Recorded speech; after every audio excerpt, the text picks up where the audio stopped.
साथियों नमस्कार। आज हम बात करेंगे अघोरी साधना की।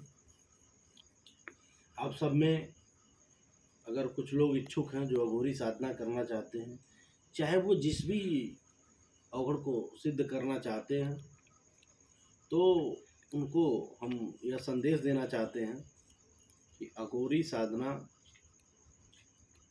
कहने के लिए अघोरी है, बहुत ही साफ सुथरा सिद्धि होती है, ना समझ का फेर है।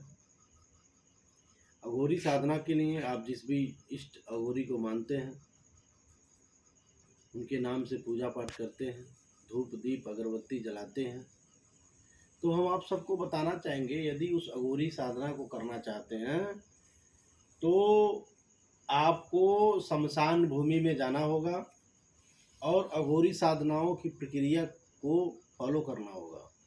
शमशान भूमि में जाएंगे, अपने निर्वस्त्र होंगे और एक चाकू से गोल सा रेखा खींच लेंगे, उसमें बैठ जाएंगे आप और सामने एक दीपक जलाएंगे, मदिरा रखेंगे और कच्चे बर्तन रखेंगे, जैसे कोसा हो गया, परई हो गया, रखेंगे। उस कच्चे बर्तन में खसी का कलेजा या किसी जानवर का मांस रख देंगे, उसमें मदिरा को डाल देंगे, नीचे कपूर जला देंगे और एक रुद्राक्ष का माला लेंगे जो 108 दाना का होगा और ओम नमो शिवाय मंत्र का जाप करेंगे। लास्ट दाना जो नीचे होता है, जैसे हम आपको बता ही दें, लास्ट दाना आप सबको पता है, भगवान जो शिव थे उन्हीं का रूप है, अघोर रूप, ठीक है। इसलिए हम ओम नमो शिवाय मंत्र का जाप करने के लिए बता रहे हैं। तो जैसे माला ऐसे होता है, माला के नीचे आप लोग देख पा रहे होंगे एक छोटा सा दाना है ना।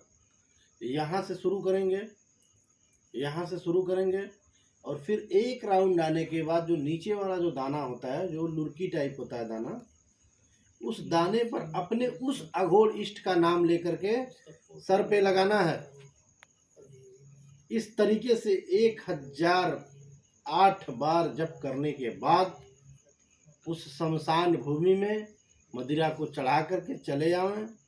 फिर अगले दिन वहाँ पर जाएं, फिर मदिरा लेकर के जाएं, फिर उसी सेम प्रोसेस गोला खींचें। अब गोला किसी मंत्र से नहीं खींचना है, सिर्फ चाकू लेकर के खींचना है, ज़मीन से उसकी धार नहीं टूटनी चाहिए। फिर वही प्रक्रिया करें, 1008 बार करने के बाद चले आओ। ऐसा 2 दिन करना है। तीसरे दिन उनका जो अघोर इष्ट है वह सामने आएगा, उनसे बात करेगा। और थोड़ी सी रिस्क की ये बात है, डरना नहीं है। जब कोई अघोरी साधना सामने प्रकट होती है तो भय बढ़ते हैं, माया बढ़ती है, ठीक है। तो सावधानी से उनसे तर्क वितर्क करनी है और तर्क वितर्क करने के बाद वह आपको संकल्पित करेंगे, आप उनको संकल्पित करेंगे और फिर अपने अवगढ़ शक्ति से आप कुछ भी कर सकते हैं, किसी को भी पा सकते हैं, किसी का भी नाश कर सकते हैं। लेकिन दोस्तों, इस शक्ति का गलत प्रयोग कभी ना करें। यदि आप ऐसा करते हैं तो परमात्मा आपको नहीं छोड़ेगा। और 2 दिन करने के बाद तीसरे दिन आहुति देनी है, वो भी मांस की आहुति देनी है। तीसरे दिन इसी ऐसे ही माला से जप करके और मांस की आहुति देनी है। तब गंगाराम बाबा की शक्ति, गंगाराम अवघड़ बाबा की शक्ति, या कीनाराम या मासाराम या धनीराम या कालूराम या रतन अघोरी, किसी भी प्रकार का अवघड़ होगा, तब जाकर के वो स्टैंड होगा और आपका काम करेगा, आपका गुलामी करेगा।